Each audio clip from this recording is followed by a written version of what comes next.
we're Team Mills. They say teamwork makes the dream work, and we're here to tell you they were right. I'm John, the dreamer and logistics. I'm Megan, the caution and the creative. Together, we've spent the last 10 years raising babies and building multiple businesses from the ground up. One thing we know to be true, we couldn't have done it without each other. From late nights to early mornings, failures and successes, and the unbelievable joy of seeing our dreams come to life, we live and breathe entrepreneurship, and we know firsthand just how much work it takes. But we're not only business partners, we've been married for 10 years and have 4 beautiful kids who we homeschool in East Tennessee. We want to instill these life skills and values in our children and do life alongside them. We believe life is better as a team in every area. No one can do it alone. So our hope in this podcast is to walk alongside you, encourage you, and maybe teach you a thing or two about running a business and just life in general. So let's get to work and learn something new. Today's episode is sponsored by The Cookie Crate, a company whose mission is to make gift giving a simple yet intentional experience. With a desire to spread joy all over the U.S. through delicious, freshly made cookies, The Cookie Crate has become a nationally known brand known for their delicious and unique flavors. Each crate is baked fresh to order with the option of a handwritten note to personalize your gift even more. Let The Cookie Crate help you send some love to friends and family or yourself today by going to thecookiecrate.com. Follow them on Instagram at The Cookie Crate to stay up to date on launches, promos, giveaways, and more. Now let's get back to the episode. Welcome back to the podcast, guys. I'm pumped. John's always pumped. When this episode is airing, we will have just gotten back from our 10-year anniversary trip in Florida. Oh, man. I'm excited. I'm so excited. No kids. Our anniversary is actually in June, but we're taking this trip now because it was just most convenient with everybody. But we'll just gotten back from that. So we thought this would be the perfect time to do an episode where we talk about what we've learned about each other in the last decade of marriage. And there's a lot. We have no idea what the other person has prepared to talk about today. So this could be very interesting. And John and I have very sarcastic, fun personalities. So we just like joke around with each other a lot. So that might happen in this episode too. Don't be surprised. Our relationship has definitely grown stronger in the last 10 years. I still don't like his feet anywhere near me, but it's grown stronger and we love each other all the same. There's nothing wrong with my feet. It's just at all. Oh, so gross. Okay, but before we jump into today's topic, we need to do our community spotlight. Spotlight. Today, I am shouting out A. Biasco. I'm probably saying that wrong, but it's Allison is her name. She has followed kind of the same scenario as last episode. She's followed from the Megan Mills account to the Modern Tulip account to the Cookie Crate account. I know she's bought makeup and cookies. You probably recognize that name from labels too. Probably, yeah. I just know that anytime I'm going to open up a DM from Allison, it is always the most genuine, authentic, and kind message. Even if it's the simplest thing, like just down to raising our kids or what I've made for lunch for them. And if I've shared that, like she just always sends really sweet messages. So I'm always happy to see her in my inbox. That's awesome. And talk It's to nice her. to get those.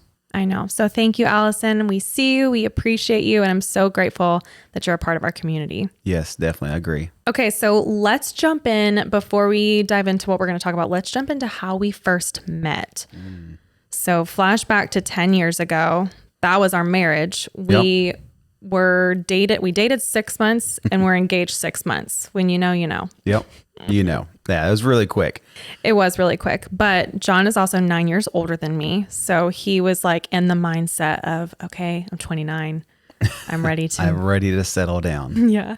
And I always wanted to be a wife and a mom above anything else. So I, at 20, was like, yeah, I'm ready. At 16, I was ready, but it just wasn't acceptable. Yeah. But you didn't act your age. So you would always, like you said, you always, when you're growing up, you always were like with the old group. Yes. At the table. You want to be around with the older people. So you never acted your age. This is very true. I still don't act my age. I act like an 80-year-old who likes to be true. in her pajamas. You do that, yeah. Curled up on the couch. 5 minutes, you're in your PJs. It's unbelievable. That's so true.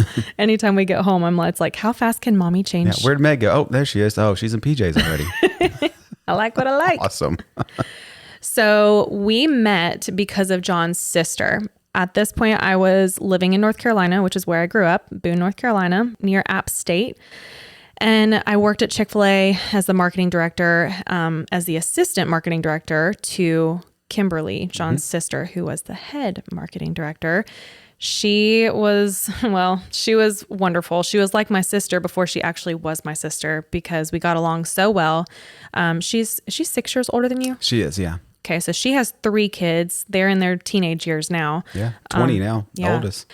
So when she was there, her kids were younger, and I would help babysit on the side. Like, we just formed a relationship outside of work, so we were already kind of growing closer in that aspect. She saw me go through a really hard relationship that I ended after it just got bad. And so I was like, I'm taking a year off from dating. I am done with dudes at this point. And so after that year was up, Kim was like, I want you to meet my brother. And I was like, absolutely not. I do not do setups. I don't want any part of this. And plus I knew he lived in Tennessee. I was like, there's no way I'm dating a guy all the way out in Tennessee. Like, it's just not going to work out. She kept telling me, you need to meet my brother. You need to meet him. I wouldn't agree to it. Well, then finally, I don't remember if it was just out of like the relentless begging. I don't know if she bothered you about it. Did she? She did. And what's funny about that is before you, I made the decision, just like you're a year long of not dating, I made a decision of not dating anybody that was under 25. They had to be 25 or older because I was done with that scene. I needed someone that was mature, that was, already kind of figured out what they want to do in life. And then here you come in at 20. and rocked your world. And Kim was trying to set me up. And I was like, nope, she's 20. I was like, I said 25 or up. So funny. But she talked us into it. Yeah. So one of her sons had a baseball game and she invited us to it. It was kind of like in the middle of where we both lived. I saw Meg. She was, there's a hill going down in the baseball field and she was coming down with my sister. And then she had this coffee pot in her hand. Because that's normal. Yeah. So right there, I knew, okay, there's a plus. She has coffee in her hand and she's coming to a baseball game, which was kind of weird. We'd have a coffee mug, but not a complete pot. This was the whole coffee pot pulled out of the coffee pot machine because bringing it down. We drink a lot of coffee. Kim and I used to drink it all the time together. So yeah, we bring the whole pot to the game. Yeah. I'm walking down. I see Johnny stepping out of a Dodge Viper. And I'm like, absolutely not. Oh, it's so cool. No way am I dating a dude who drives a Dodge Viper. I was like, he's going to be flashy. He's going to be conceited. I don't know, but we'll go for it. So anyway, that's where we met. Was it love at first sight for you? I'm curious. I don't even know the answer to this. Yeah. It was after I saw how you were treating the kids and playing with them that night. That's not fair. That's my answer. Well, I did not even see your notes. That is not fair. That's weird, right? That is weird. Yeah. Yeah. So after I saw that, I was like, yep, okay. Okay, so we go to the baseball game and then afterwards Kim invites us back to her house and is like, come hang out with us up there. We'll just hang out and chill, which was nothing outside of the norm. I was already comfortable. There was no dance off. There was a dance off with her kids. So John has 2 nephews and 1 niece, and they were there playing, and they played drums and all kinds of stuff and had a whole music set up in their room. And so that, like John is saying, is when I fell in love with him because I saw him with his nephews and his niece, and he was like a natural dad. And I was like, oh my gosh, if he's this great of an uncle, imagine how he's going to be with his own kids, which is 100% true to today. But that's when I was immediately like, this guy is husband and dad material. Yeah, that's exactly what I knew too. That's so funny. I didn't know that. And that's why I tried to get your number when I was driving home that night. Guys, I left the driveway. No, I left the driveway and Kim calls me and is like, he wants your number. Can I give it to him? And I was like, I haven't even gotten out of the cul-de-sac, but yes, 100%. Not even 5 minutes down the road, he had left their house and was heading back home. He called me. And we talked the whole drive home. Oh, man. We were smitten. It's so stupid. Yeah, I love it. That was cool. Yeah. So that's kind of a backstory as to how we met. And then we just dated, of course, for that 6-month period. Well, it was just a long distance relationship. Well, what happened a week after we met? Oh, let's get into that. That'd be... I invited John onto a family vacation. I don't know what's weird about that. A week-long vacation at the beach. Yeah. So? You only knew me for a week. Yeah, but when you know, you know. And I agreed to it, of course. Yeah, so who's the weirdo now? I know, right? So John agrees to come. It's kind of ironic too, because on this drive, I ride in his car, we're following my family in their car, and we pass a billboard with an engagement ring on it. And I was like, wow, that just so happens to be the type of engagement ring I want someday. Like, we've been dating a week and I've told him what engagement ring I want. And it didn't scare him off. Nope. I stored that one back. Nor did my family scare you off during that week. So kudos to that. Well, and with what your mom did when we got down to the beach. What did she do? She bought the onesie. Oh my gosh. I forgot about that. What in the world was she thinking? My mom did. That's my mom to a T. She bought a baby onesie that said something like the Outer Banks or something on it, because that's where we went. And she was like, keep this and store it for when you guys have children and you like will remember this was your first Isn't that crazy? Trip together. Wow. I was like mortified. I still stayed around. You did. I don't really know how. That's scary. So thanks for hanging. Grateful for that. Yeah. So yeah, then we just proceeded to have a long distance relationship through that period. Mm-hmm. And before John proposed, he proposed to me in January of 2012. Yep. And then we were married June of the same year. And here we are 10 years later. Now that we've talked about how we've met, I want to talk about some things that we've learned about each other. Let's get into the juicy stuff. Yes, let's do it. I want you to go first. Be kind now. I plan to be nothing but kind. I have goods and some really good stuff. So. Okay, well, if I don't have good things, I'll just think on the spot. Okay, one. Very funny. Okay, so Meg has an issue with hot stuff. She knows it's hot. It's actually boiling and it has smoke coming off of it and steam, but she will still put it in her mouth, and it's drives me bonkers, man. I'm like, Meg, that's hot, and she'll just put it right in her mouth, and she'll like, oh, it's hot, and she'll take it out, and then she'll put it right back in. I'm like, and then our kids are learning this too, or she'll put down hot stuff for our kids, and I'm like, Meg, that's too hot. Well, she's like, oh, well, they'll learn. It drives me crazy. It was coffee, it's with food, anything. This is so true. It's obvious it's hot. I just blame it on the fact that I really like to eat and drink, and I don't have the patience to wait for it to cool down. You don't. Oh, ramen noodles hot. That's my favorite. That's the worst. Burn your tongue hot. Yes. When you know you can't hold the bowl, it's not safe to go in your mouth. Don't put it in your mouth. Okay, fine. I'll learn one day. All right. Well, since you roasted me with the first one, I'm going to roast you right back. Okay, come on. John. Oh, gosh. I don't even know if you can get through this without giggling. John thinks that doing abs right before bed is the equivalent of a workout. It's true. And he will do this thing where he'll come into the bedroom and it's like I'm in bed reading, ready to go to sleep. And he comes in and he'll do like 30 push-ups and 30 sit-ups. And he's like, well, got that done. Like, what does that even mean? It does, because it gets your abs and your muscles engaged. And then while you sleep, they're working. They're working while you're sleeping. So, 100%. It has to be true. I think it's the silliest thing. I'm always like, that does not equate to a workout. Like, you need to go have an hour long, 30 minutes at least is all I'm asking for, a session. And then you can add some abs to the end of that. But like 20 sit-ups before bed, really? But then for you, I would try to get you to stretch after you worked out really hard that day, and you would never stretch. No, I hate stretching. Never stretch. I'm like, you're going to wake up, you're going to have a cramp. You need to stretch. No. Who's the one who has all the cramps? That's true. Yeah. Well, if we were going to talk about cramps, so here's a good one. How compassionate Meg is with me is I ran really hard one day, and in the middle of the night, I had a real workout. Double leg cramp. And it was the worst experience of my life. And I screamed out, and then Meg got so mad, she hit me and told me to be quiet. And she would not help me. For like 30 minutes, I was in pain, and she went back to sleep. It was in the middle of the night, y'all. He woke me from a dead sleep screaming. His body as stiff as a board. And I was like, help it.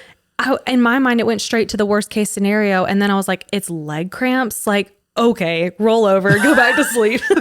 So now I'm terrified I have leg cramps in the middle of the night. It's so true. I'll get beat down. Okay, what's another one for you? Okay, another one is the kitchen cabinets.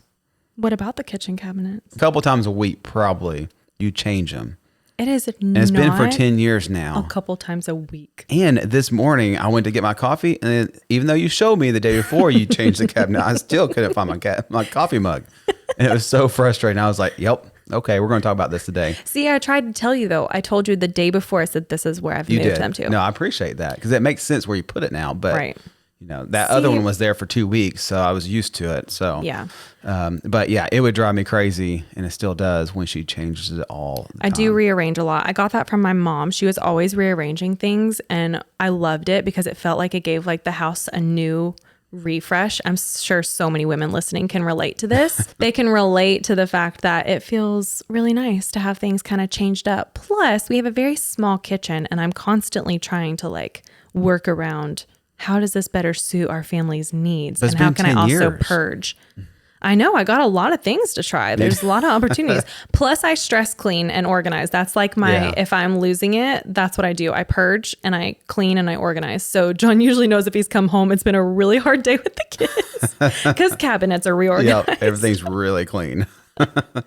Well, if we're going to speak on cleanliness, then I'm going to bring the next one. Yeah. John is organized chaos. Ooh, that's true. His car gives me hives. Week-old lunches I'll find in the back seat. My coffee mugs with mold in them that he'll leave in there. Okay, that's true. That's very true. Yeah. His desk at the office, all of it. But if you ask John where something is, he can tell you because he is organized chaos. He knows exactly where it's at. So if I do not have time to do it. You don't. And you're not good at it. It's not your strong suit. It's not. And that's okay.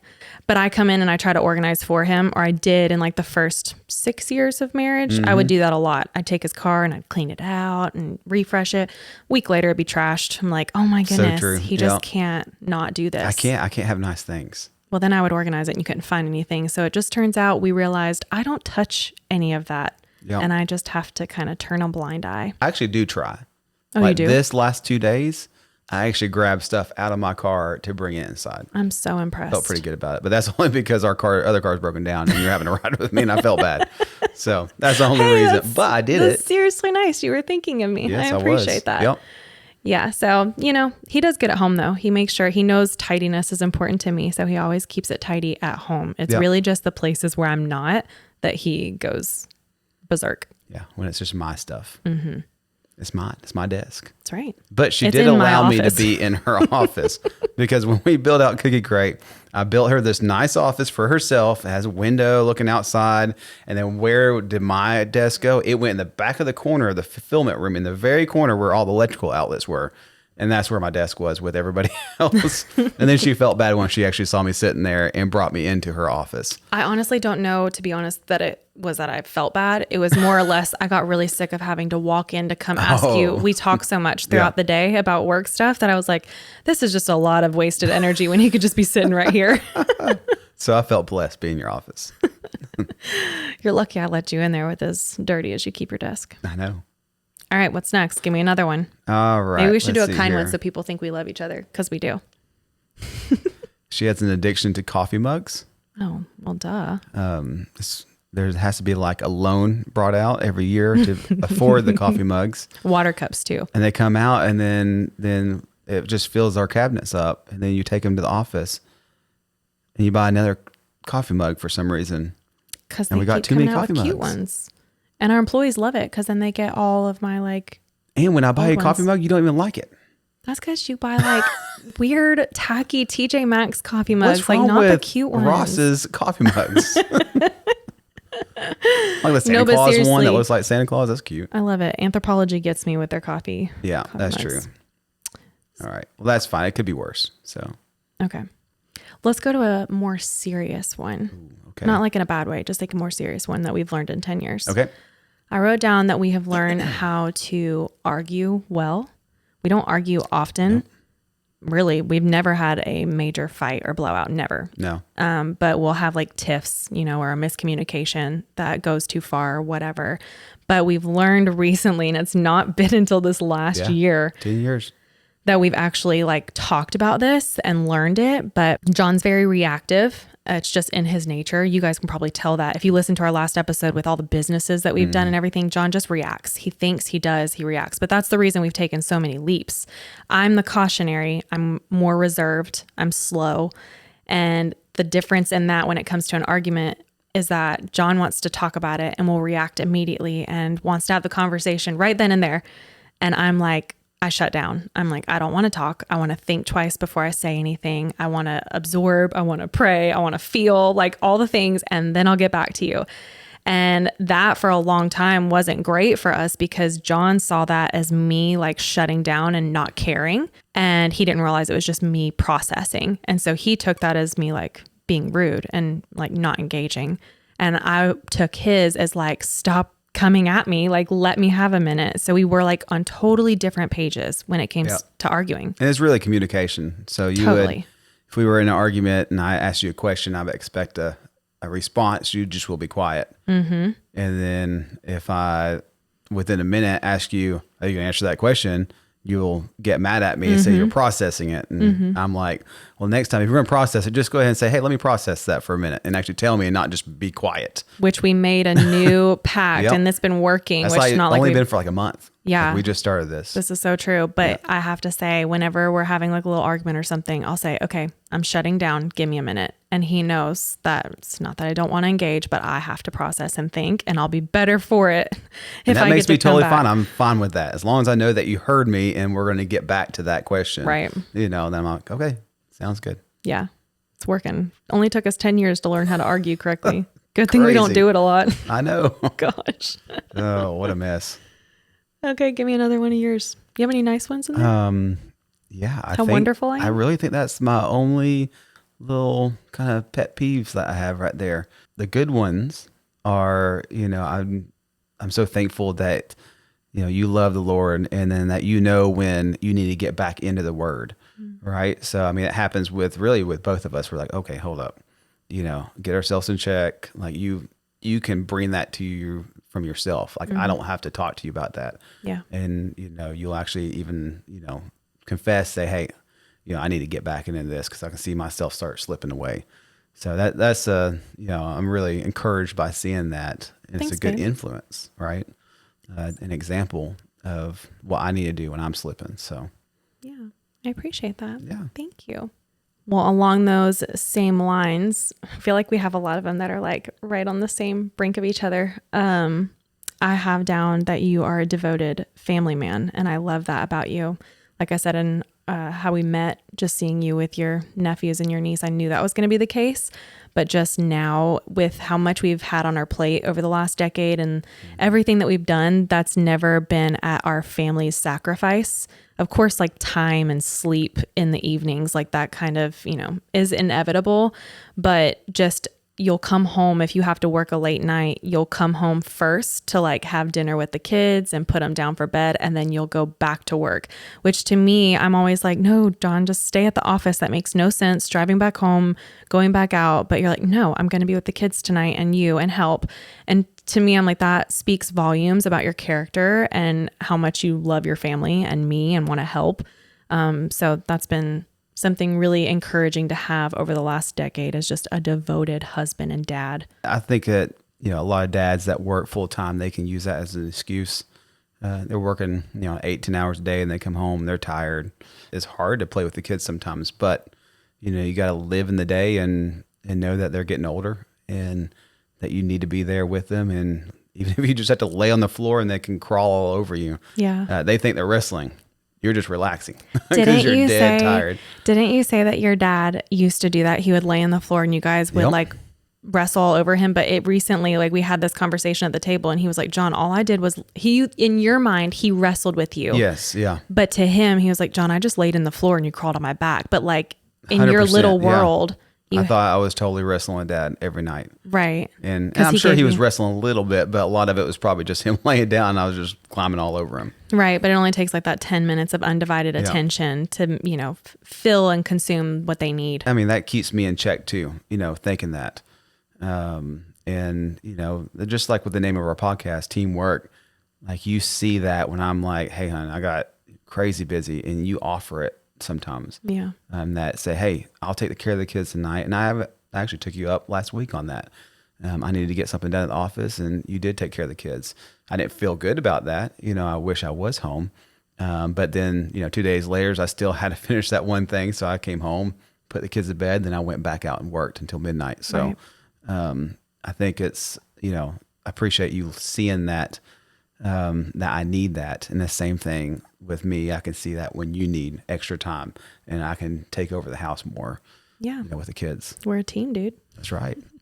John will always make up for it too. If he like works late or, I have to do something like that, he'll always make up for it on Saturday morning, and he lets me sleep in and brings me coffee in bed and lets me read a book. So I'm always like, I might do this just for that cup of coffee in bed. Yeah. That's why you tell me to do it, right? You're like, no. coffee and Saturday. Not at all. I mean, sort of, but not at all. Okay, let's go to a funny one. You're a creative genius. Oh. You are. Oh, yeah, goodness. with branding, social media, you're driven. You never stop learning, learning from other people and always just, digging just to get better. Not as just a person and as a mother, but also as far as in our business and branding and stuff. So, I'm just kind of in awe of all the social media stuff. When I get on, I try to do something. Doesn't work out, but you already know all the answers and yours looks so nice and professional. You'll always ask me questions and I'll help you. And then I'm like, okay, so how much do I get paid? He's like, nothing. I'm like, okay, great. This was fun. Yeah. Like last night you were looking at my social media. You're like, oh, that was a good one. And the next two you're like, oh. No, that was just because I didn't get it. I'm not a car person, obviously. Right. So I didn't get it. No, I think that's great. That really means a lot. Thank you. That's very sweet. Well, in return, you make logistics look easy. I do not understand how your brain functions at the level that it functions, but we wouldn't have any of what we have if it wasn't for John, because I don't know that I know how to budget, manage, put any numbers together to create anything. So John is a logistics genius, and you guys will learn that as we get into the podcast more and have more episodes kind of on business stuff. We have a lot of business questions that people want us to answer, which I'm excited for. But John will be doing a lot of the talking on those because he has the answers. Might not be right, but I'll tell you something. Well, you can teach from lessons learned. That's right. Yeah, I got a bunch of them. This is true. Well, thank you for your sweet words. You're welcome. Okay, well, I have a funny one, though, that you, in the last 10 years, maybe twice, you have shared food with me. You are a food stingy person. You will not share I don't know why. Anything with me. I don't know if I feel bad about it when I go to a restaurant for the waiter that they're not going to get 2 meals out of us and they're going to get 1 meal. I don't know. Even if the portion size is huge and John knows that, he's like, no, get your own meal. I'm like, why? We want the same thing. I don't know. It's a silly thing. I'm going to get over it. Because we could save so much money. We could. I know. John's parents do that. Everywhere we go, John's parents get 1 meal. And I don't know if that's because they know that portion size wise, that's what they need to eat, or if because they grew up tightly budgeted for a while in a period of your life, they had a small budget. They might have always done that. And they saved money. I'm not sure. Yeah. I don't know. Ask them. Yeah. I would love to know, but I'm curious if other people out there ever share food when they go out, if you're going to get the same thing. Like, I don't know. I just think it's wise and helpful. Here's a funny one. So whenever I have headaches, I used to pop like Tylenol, et cetera, and whatever all the time. And I get that from my mom because she always liked, she always would do that too, right? She's not a druggie, okay? Settle down. No, I have to tell this story of where, I don't remember where we were. I think we were on a beach trip early in our marriage, and your mom was like getting ibuprofen out of the center console of the car, and she like turns back and she goes, "You guys want one?" And I'm like, "What, are we handing out gum? Like nobody else said they have a headache." I'm like, "Do you have a headache?" She goes, "No." I'm like, "Why are we taking ibuprofen?" It was hilarious. So Meg she never really believed in that kind of stuff. So every time when I have a headache, she was like, "Just drink water." Not that I don't believe in it. I just think there are natural cures to certain things that, like a headache, you can eat a banana and drink some water. You're probably dehydrated. Get some potassium and move on. Yeah. So I was used to taking pills. She was used to drinking water. So if she's had a headache for a couple extra hours and she's drank water, I always try to force her to take a pill. And very rarely does she actually do that. I'm stubborn and hard-headed. What can I say? Okay. Another one for you is that people already know this at this point, but that you can't sit still to save your life. And I'm not just talking like creating and building businesses and having babies, all the things. I'm talking like you come home and it's like, wow, we have a weekend where we have nothing to do. John's like, well, we're going to do yard work and clean out the garage. This sounds great. Let's rip out the bathroom. Like, why can't we have a slow day ever? You're getting better about it. I am, yeah. Because I think you're getting older and tired. Yes, I am. And it's not important, right? Right. And the kids are getting older as to where when they were like newborns, when they were babies in the early times with just Maddox and Emery, it was like, oh, well, they just sleep half the day. We have plenty of time to do things. But now that they're older and they want to go outside and throw ball or, go for walks, do the things, now more intentional with that kind of stuff. But before, man, and still sometimes I catch you're like filling our days. Well, we got so much of that needs to be done at the house. I mean, we got most of it done now, but I'm really bad at starting a project and then leaving it for like months. Really though? Like our downstairs, like it makes good at tricking me to start a project too. She'd be like, oh, like our whole downstairs was gutted. And then she would like say, oh, hey, Nick and Emma are coming over for the weekend here in 2 weeks. So you need to finish that room get downstairs. Something done. So I'd be downstairs working on a room for 2 weeks until it got done. But then the hallway wouldn't be finished. And once they left, it'd be unfinished for like 6 months. Yep. And I'd invite somebody else over to come stay. And then I'd go and finish the rest of it. So shout out to all our friends who put up with our house under construction for so long. I wanted to see you and I'm glad you came, but I was also using you to get my home finished. You got used. I'm just kidding. Do you want to know what my pet peeve is of you? When you clip your toenails in my presence. Okay. It makes me so angry. I would rather you just clip them. Oh my God. I feel vomit in my throat. That's the worst. Oh, gosh, I know it's just like a natural thing. When and we've been married 10 years. You're always around me. But I want that to happen in private when I'm not around. When is that going to happen? When you're in bed? No, I don't want to hear for midnight to get up there and clip them? No. What are you doing in the bathroom at midnight? I'm clipping my toenails. I don't want to hear that sound. So no, sometime when I'm cooking dinner or away from you, that'd be great. Okay. All right. No, man. I just don't like feet. My last one is with the coffee frother. What? You never wash it out. Oh, so I don't. She'll froth her milk and then she'll just she'll put it actually in the sink for some reason. And it will just sit there. It's one step closer. Sometimes for like 8 hours. Which is I come home and I'm like, ugh, gross. So I have to clean it out and stuff. Which is funny because I don't let dishes pile up in the sink ever. Like I clean them all throughout the day as I go. But the frother sits there. For some reason, I just stare at it. I think you just want that's true. You just want your coffee right off in the morning. I do. You don't want to do anything else until that coffee is in you. But then for some reason, you don't touch it for the rest of the day. Yeah, because I'm done and it's just going to sit there until you come home and apparently clean it. I think I thought for a long time I was going to ruin it by cleaning it because it's like electrical. Whatever. Yep. And so I just left that to you because it feels really, really hard. It's all right. I'll start washing it out. It's not the worst. Okay, so if you could go back and tell newlywed married John something, what would you tell him 10 years ago? I would say slow down. Not as like I do, always move and just try to enjoy the moment that I'm actually in. I love that. So it seems like the last 10 years I've been moving, and some of that I kind of regret. But some of that moving, we wouldn't be where we're at now. That's true. Right? So it's kind of a hard one to reevaluate your past. Yeah. But I feel like the last 10 years were a lot of hustle. Mm-hmm. And I'm kind of hoping the next 10 years is more slow and intentional. Yeah.